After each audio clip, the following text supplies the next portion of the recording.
Pois o equipo das nosas vense de desplazar hasta Malpica, neste caso para facer unha entrevista a unha muller que é un nome propio no fútbol galego, nacional e internacional. Pouco hai que explicar para presentar a Vero Boquete, eu creo. Benvidas nosas. Graciñas. Eres das que volve a casa por Navidad, como turrón, basicamente. Sí. É unha axenda bastante ateigada de actos. Non vean xa do campus, como se che ocurriu montar ese campus, con que arelas o fixeche, e, bueno, ten continuidade, entendo que está tendo os froitos que ti pensabas, non? Sí, sobre todo esa continuidade que sabemos que para moitos eventos pois non é doado manterse no tempo.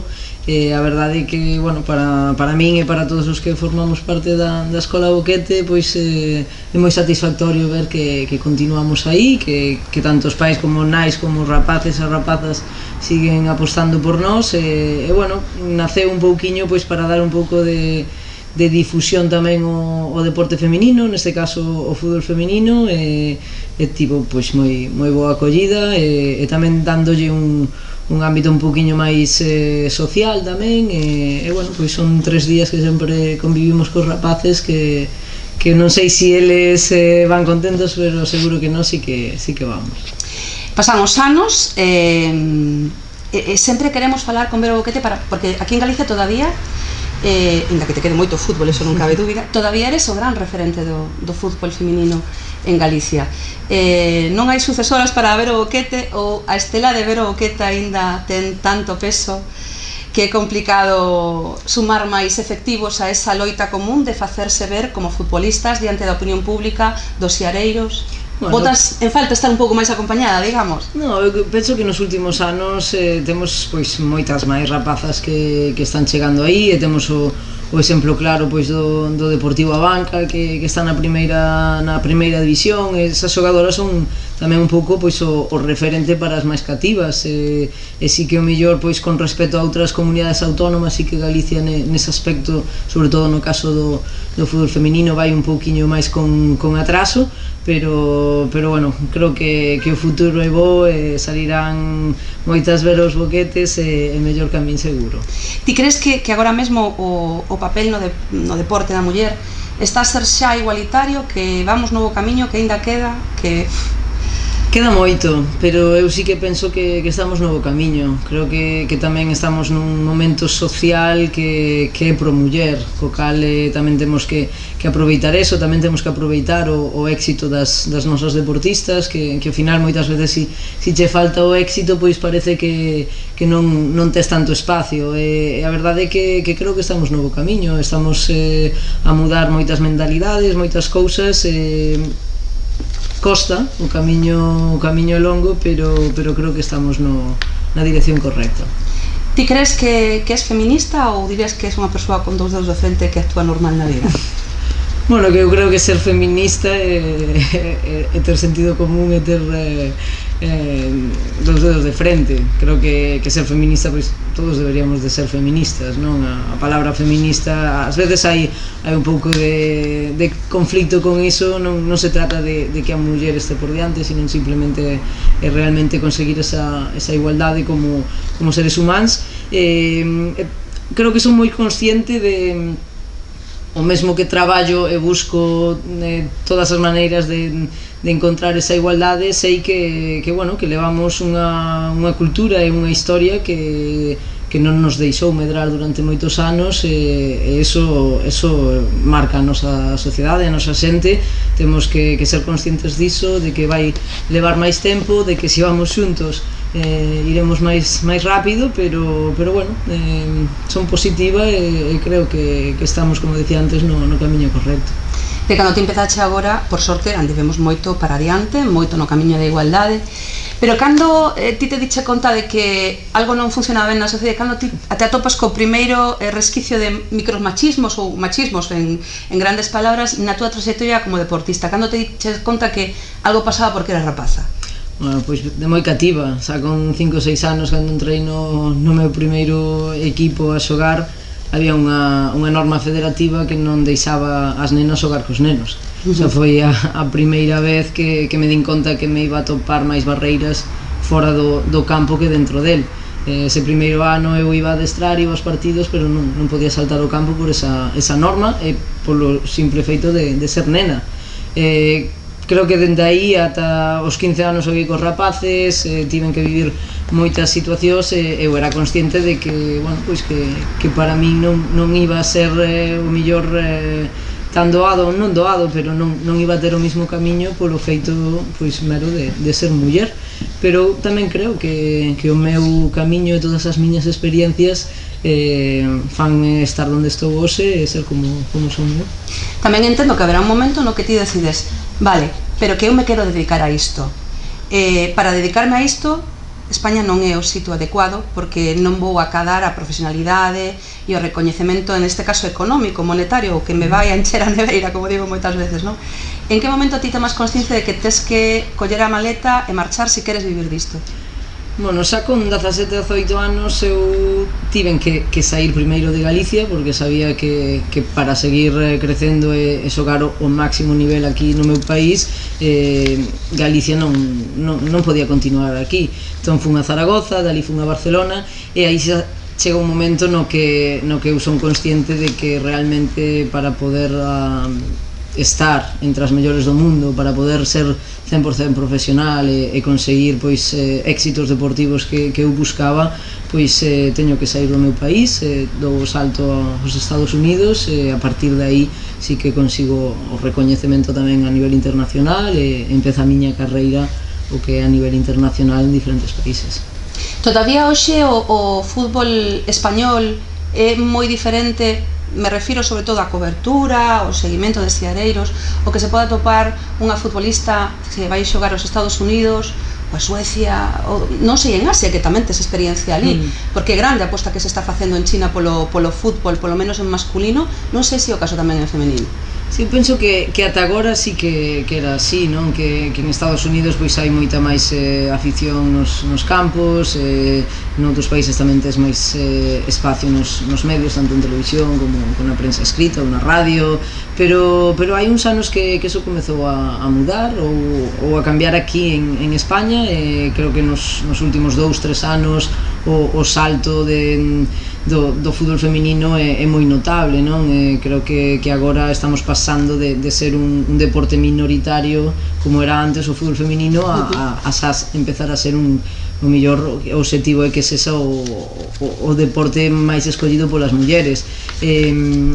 Bueno, eu creo que, como digo, nos últimos anos sí que eso mudou, cada vez comparámonos máis cas grandes potencias neste deporte, non teño dúbida de que os vindeiros anos era moito mellor, porque ademais nós temos a sorte de que España ten a cultura do fútbol. Aquí se xa some unha muller naces sabendo, como quen di, de fútbol, porque o que ves, o que escoitas, todo o teu entorno gusta de ver fútbol. Eso moitas veces noutros países non acontece.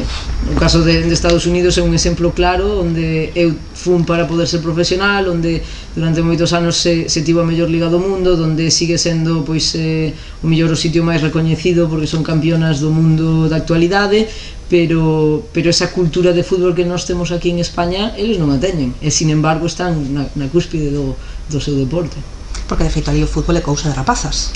Sí, iso cambia todo dende a base. En Estados Unidos, se naces nena, todo vai te empuxar a que escollas ese deporte, cando, polo menos ata agora, aquí era o contrario, non? Todo o mundo iba a empuxar cara ao baloncesto, cara ao balonmán, cara a gimnasia rítmica, cara a calquera outro deporte considerado máis femenino que non o fútbol, pero bueno, eso tamén nos mostra que realmente o cambio é a nivel de mentalidade, que o deporte, neste caso o fútbol, pero o deporte para todos. Falando de deporte en xeral, non só en fútbol, ti consideras que todavía existen límites ou teitos de cristal non só na práctica da competición como deportista, sino para ser adestradora, para ser directiva? É dicir, hai moitos outros roles, moitas outras facetas que unha muller pode desenvolver no mundo do deporte e que, sorprendentemente, ponse límites, non? Crees que todavía hai eses límites en exceso? Non los poñemos nós, como din algúns? No, están aí. Penso que as mulleres en concreto non é que non lo poñamos, no, sino que esos teitos, esas trabas están aí polo que decimos da mentalidade e da sociedade en sí. A educación sigue sendo machista, neste caso, no caso do fútbol, no caso do deporte, é un sector moito máis masculinizado que o mellor outros sectores, co cal aínda costa máis. Pero si é certo que antes a muller non se preparaba para o mellor desempeñar cargos no sector do deporte, ben porque non lle gustara ou ben porque sabía que iba a ser moi complicado poder exercer tanto de adestradora como de directiva ou en calquera outro cargo. Penso que nos últimos anos eso mudou moito. Eu estou cansada xa de ver de cantas mulleres xa estudian INEF, estudian calquera carreira relacionada co deporte, e pouco a pouco vamos ir vendo máis mulleres nos corpos técnicos, na directiva, nas federacións, en calquer ámbito e calquer posto de traballo. Pero si é certo que sigue sendo máis complicado, sobre todo, especialmente, porque os que siguen decidindo normalmente son homes, e normalmente pois de unha educación de atrás que como decíamos era e sigue sendo un poquinho machista. De feito, vamos a ver o que ten algún banquillo adestrando, porque teño entendido que esa é a túa intención dentro de moito tempo, insisto, non te quero jubilar nin moito menos, que te queda moitísimo fútbol, que nos queda moito fútbol que disfrutar de ver o boquete, pero creo que a túa intención é seguir vencellada ao mundo do fútbol, neste caso dende a posición de ser adestradora. Xa estás preparando, xa estás o ollo a visor, escoitando o que di cada un dos adestradores que estás tendo na túa carreira, os preparadores? Sí, sen dúbida. Eu sempre digo que creo que decidín que iba a ser adestradora ao mesmo tempo que estaba decidindo que quería ser xogadora, non tiña claro. Ademais, venme da casa, meu pai é adestrador, eu crecín con iso, e durante todos os anos que levo de carreira, pois sempre foi algo que me gustou, e cada vez estou máis preparada porque teño máis experiencias. Aproveito tamén a miña estancia en diferentes países con diferentes clubes e diferentes adestradores para ir collendo cousas de todos eles, para irme preparando tamén cos títulos necesarios, e sen dúbida no momento que a miña carreira como futbolista remate, pois estarei moi preto porque espero que sea un banquillo. Como espectadora, supoño que terás vivido en algún momento, polo menos pola tele, non sei se en vivo, algún Depor Celta. Sí. Para cando teremos un derbi no fútbol feminino galego? Gustaríache? Sí, claro, gustaríame, eu creo que lle gustaría a calquera. Gústelle o fútbol feminino ou non, creo que ao final un derbi pois de por Celta é sempre atractivo, e creo que é unha mágoa que o Celta a día de hoxe todavía non teña a súa sección feminina, pero sei que no clube pois estáse barallando, están buscando a maneira de poder facelo, e o gallá pois teñamos ese derbi moi pronto, e esperemos que sexa pois na máxima categoría.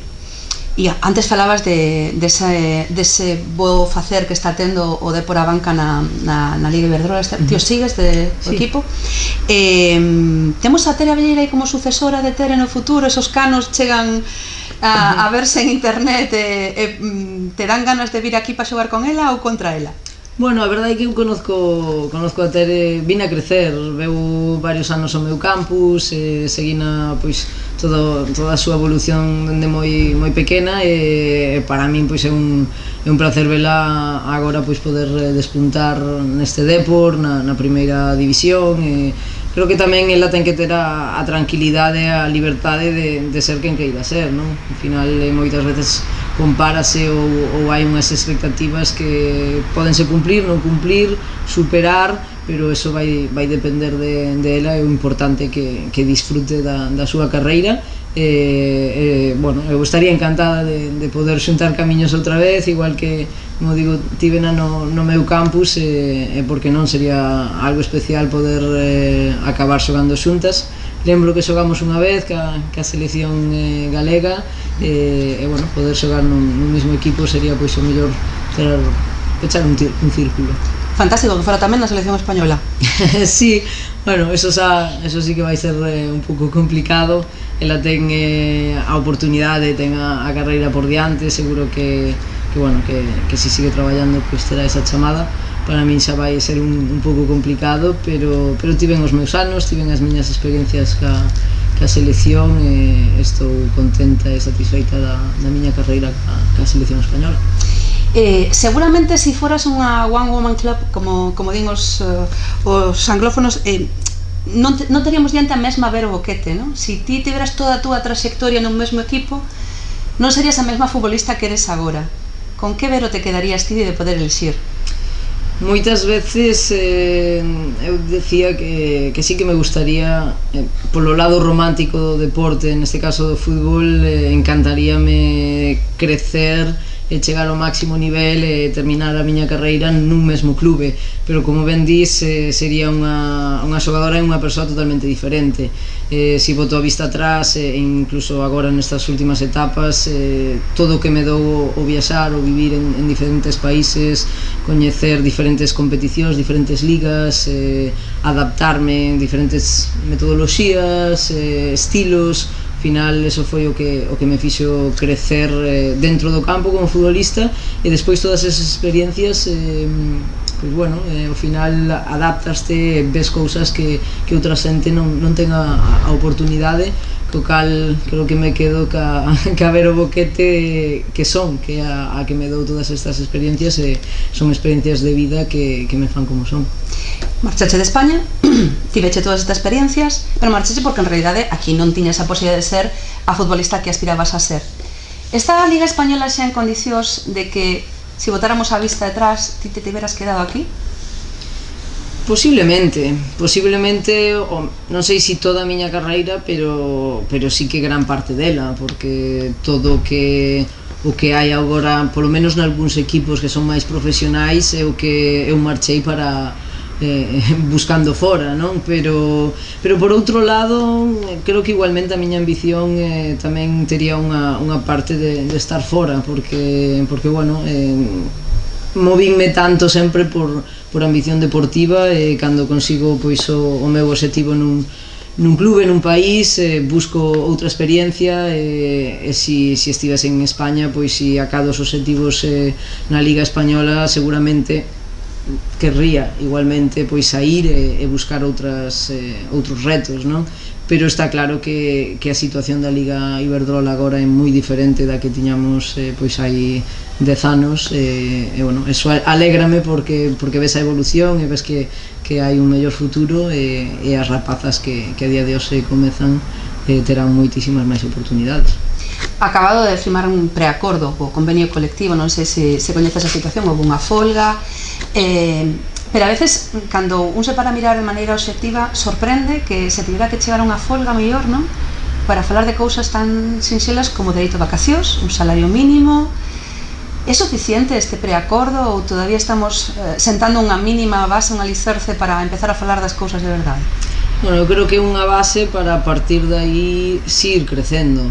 O que pasa que creo que hai algo por debaixo deso que ten que mudar, é a lei do deporte. Creo que hai que facer unha nova lei do deporte, que tamén me consta que está en camiño, pero bueno, é difícil cambiar cousas cando non hai nin goberno, non? Entón, sí que penso que esa lei do deporte ten que estipular unhas cousas, e tamén pois dar cabida a moitas cousas da muller que antes non tiña, e a partir de aí sí que convenios como este está claro que é a base. A partir de aí menos diso non vai poder ser, a partir de aí conseguiránse outras cousas que serán moito mellor. Sabes que aquí hai moita xente que quere que volvas a xogar en España, que volvas a xogar en Galicia. Ti xa dixeche máis dunha ocasión que tes corazón perico, é lóxico ese pasado, esa parte do fútbol romántico, é lóxico que teñas esa querencia, pero ti sabes que o deporte tamén viste de branquiazul, verdad? Sí, sei no. E como te ves ti ca camisola branquiazul en Galicia? Pois eu sempre me preguntan, non? Depor, Celta, cal é o teu equipo? Digo, o meu é o Compostela. Eu son de Santiago, crecín indo ao estadio que agora leva o meu nome, A verdade é que eu son dese branco e azul, pero tamén o que me ensina a estar fora é que teño moito máis aprecio e cariño a tanto o Depor como o Celta como clubes galegos. No caso do Deportivo, creo que a aposta polo feminino é fantástica, e se é o equipo que aposta polo feminino na miña terra, pois eu estaría encantada de poder vestir a camisola do Deportivo sin ningún tipo de problema, por suposto, e bueno, como digo, eu estou encantada sobre todo de que o Deportivo aposte por iso, o gallá, como falábamos antes, o Celta tamén o fixera, e puidéramos ter eses dous referentes para todas as nenas galegas. Falabas do estadio, que leva o teu nome. Eu supoño que persoalmente ten que ser efectivamente para alguén que sempre presume con bo criterio de ser de Compostela, de ser de aquí, ten que ser un honor enorme, pero ti és consciente do que eso tamén significa para a muller no deporte, é dicir, que un estadio como ese leve o nome dunha muller, dunha futbolista, e para que esas nenas cativas se vexan a Vero e a outras moitas como referentes. Ti te das conta, non? Sí, son consciente. Ademais é que o feito de que o estadio leve o meu nome, creo que é o de menos. O de menos é o nome da muller que leve. O feito importante é que é o nome dunha muller, e que estamos falando dun estadio de fútbol que ademais tivo moita repercusión porque é o primeiro estadio de fútbol que leva nome de muller, e como decíamos antes tamén, o deporte sempre estuvo moi masculinizado. No caso do fútbol é o máximo exponente, en este caso pois mudar un pouquiño iso creo que é algo fantástico a nivel social, pro muller total, e creo que bueno, eu crecín sin referentes femininos, é unha mensaxe clara de que hai moitas mulleres que o fan moi ben nos seus sectores, e creo que dar esa visibilidade, ese recoñecemento non só a persoa, que neste caso evidentemente eu teño a honra de poder ver o meu nome aí, sino para todas esas que veñen por detrás, que vexan que hai un camiño, e bueno, pois que o límite é por riba deso. Deixemos un lado as preguntas serias que eran hasta ahora, vamos ás livianas, digamos.